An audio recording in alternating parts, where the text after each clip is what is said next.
Hello students, welcome to TCOM 408 Online. Dr. Mike Gerhard here, and you're watching video number 11.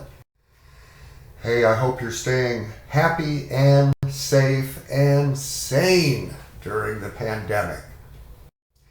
In this video, I want to start talking about some of the ethics around photography and photographic truth in the digital age. And I suppose that the main lesson today is be skeptical of all photographic images. You know, there's an old saying, the camera never lies. But is that so? Which one of these is my high school yearbook photo? Which one of these good-looking guys is Dr. Mike many years ago? The truth? Neither one. That's what I look like as a goofy teenager. So please be very skeptical when somebody presents an image. Now, the manipulation of photography is nothing new. This has been happening ever since chemical photography was developed back in the 19th century. Ever since the medium was invented, people have manipulated photographs. It's happened in the United States. Here's an iconic portrait of President Abraham Lincoln, but it's a fake. It's a composite of Lincoln's head and another politician's body. So this is nothing new. The thing is, the digital age, Photoshop, makes it easier than ever to manipulate photographs. But this raises a lot of concerns in the world of journalism. So let's talk about some of those ethics. Now, photojournalists confront a lot of ethical issues constantly. And often they're asked to balance the right of privacy with newsworthiness. We'll get some more information on that in a few minutes. Photojournalists should never be involved in the staging of news photographs or the manipulation of images. And photojournalists should never engage in selective editing to support a point of view. This is when you deliberately leave something out in order to twist a reality, selectively edit content. That's a no-no in the world of journalism.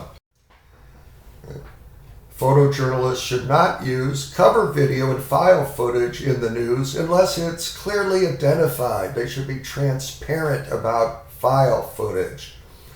A more recent ethical issue that photojournalists face is the evaluation of the contributions of citizen journalists. A lot of people are running around capturing news events on their cell phones. When they send these videos into the newsrooms, the journalists have to vet this information very carefully.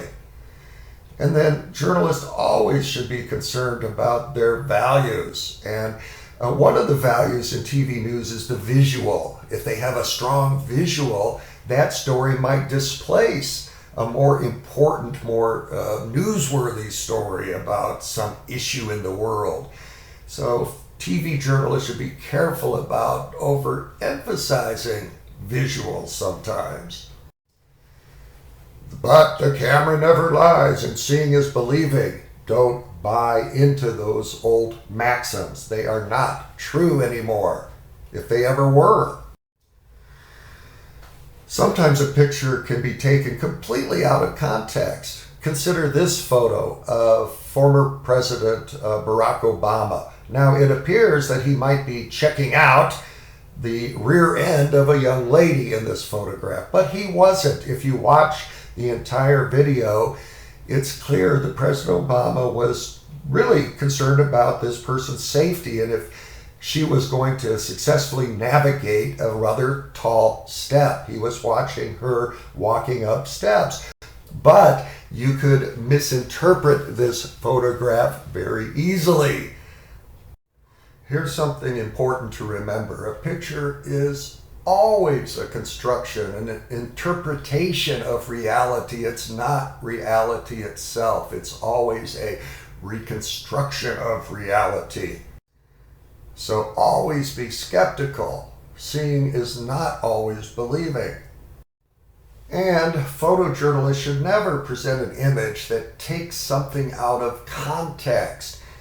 Here's a photograph of the former presidential candidate Mitt Romney.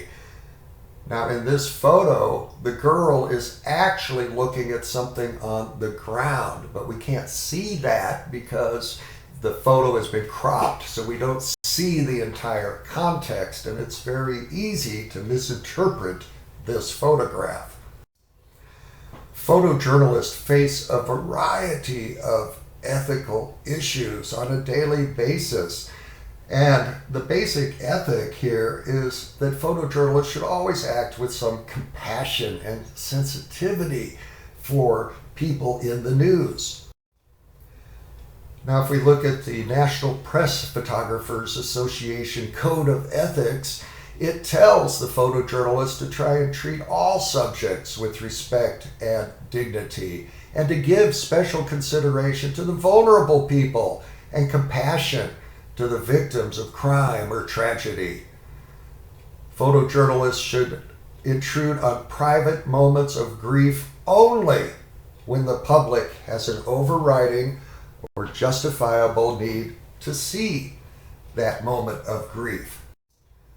Now, what about this picture and this moment of grief? This is a very famous news photograph from the 1970s that shows a fire escape collapsing in Boston.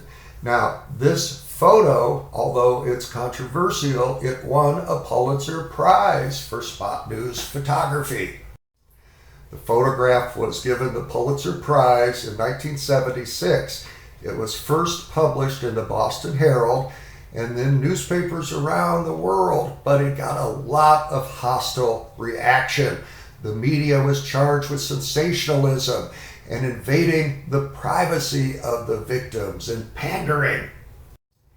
On the other hand, the publication of that controversial photograph had a positive impact. The picture prompted officials in Boston to rewrite the laws regarding fire escape safety, and fire safety groups around the country used that photo to promote similar efforts in other cities.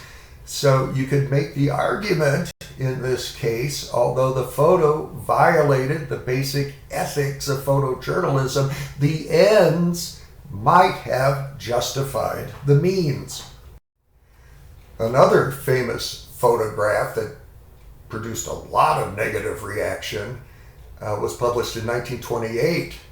The famous execution in New York's electric chair was recorded in a well-known photograph that was published, but this raised a lot of ethical concerns and criticism that the media had crossed the line. Let's consider, again, the NPAA Code of Ethics. Photojournalists should treat all subjects with respect and dignity and give special consideration and compassion to the victims of crime and tragedy. All right, another issue that occasionally pops up in journalism is staging and reenactments, and staging is a journalistic no-no. It's a sin. Okay, we talked about this in an earlier video, this famous 1993 NBC Dateline GM pickup truck scandal. Well, in this famous case, NBC actually rigged a car-truck crash in an effort to portray a line of GM pickups as susceptible to fiery explosions in side impact collisions. So to get the results that they wanted, the journalist here planted explosives and flammables to produce an incredible visual that was not grounded in reality, and people lost their jobs. They were terminated because of this ethical violation. So, to continue with the NPAA Code of Ethics, journalists should be accurate and comprehensive in the representation of subjects. They should resist being manipulated by staged photo opportunities. And photojournalists should be complete and provide context when photographing or recording subjects. So, in the next video, we're going to continue to talk about the ethics around the electronic manipulation of images and photographs. That's all we've got time for in this lecture. Please continue to take care of yourselves and to give a hoot about the world around you. So long for now.